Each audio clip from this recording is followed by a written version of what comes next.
Naitwa Fatma Miraji Msomi, ni mwanafunzi kutoka katika Chuo Kikuu cha Taifa cha Zanzibar SUZA, ambaye inatokea katika kampasi ya kilimo Kizimbani. Ni mwanafunzi wa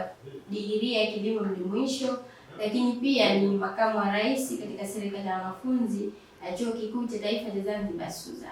Mimi nimeifahamu Safaiko kama ni taasisi ambayo inaadili na kuhusiana na kupambana na changamoto za vijana wa Kizanzibari. Kwenye Safaiko mimi niliingia mwaka 2023 rasmi, ambapo nilishiriki katika mradi wa Wajibu Wako ni Haki Yetu. Mradi huu ulikuwa na lengo kubwa la kuimarisha mahusiano pamoja na uwajibikaji kutoka kwa vijana direct kwenda katika ngazi za serikali, kuanzia katika ngazi ya shehia hadi wilaya, ambapo katika mradi huu wa Wajibu Wako ni Haki Yetu tulipatiwa mafunzo na tukashiriki katika mradi huo, ambapo tulienda kuzitafuta changamoto za vijana wenzetu katika jamii zetu, ambapo tukazipeleka katika uongozi wa serikali kuanzia ngazi ya shehia hadi wilaya kwa ajili ya kutafuta ufumbuzi wa changamoto hizo ambazo zinakabili vijana wenzetu. Kupitia ushiriki wangu katika harakati tofauti za taasisi za Safaiko zimeenda kunijenga, kwanza niwe mwenye kujiamini,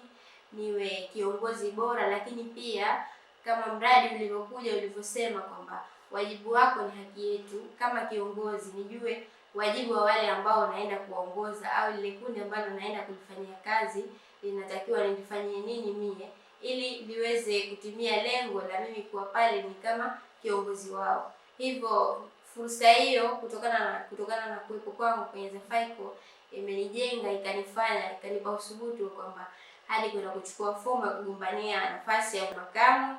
ambapo tayari kutokana na kushiriki katika mradi wa Safaiko umenijenga ni namna gani naweza nikatafuta changamoto za vijana wenzangu ama wanafunzi wenzangu na njia gani nitumie hadi kufikia kuzisolve changamoto zao zile na kupata mahitaji na matarajio yao. Wito wangu kwa vijana wenzangu, hasa wasichana, yani tunapopata fursa kama hii tujitokeze kuonesha ule uwezo wetu wote ambao tunaweza tukafanya kazi, ni namna gani tunaweza tukapambana kutumikia jamii zetu, ambapo inaweza ikakufanya mwenyewe ikakujenga kutokana na kesho yako, lakini pia kwa wale watu ambao wamekuzunguka katika jamii yako kukuamini, lakini pia kukupatia nafasi ambazo hata ikitokezea ukiomba opportunity yoyote na uwezo wa kwenda kukujengea imani kwa wale ambao unaenda kuwaongoza ama unaenda kuwatumikia, kutokana na kile ambacho nyuma uliweza ukakifanya. Mwisho wa siku wanaweza wakakuamini na wakakupa jambo lao kama ni msimamizi wao ama ni mtetezi wao ili uweze kuwatumikia kwa muda ule.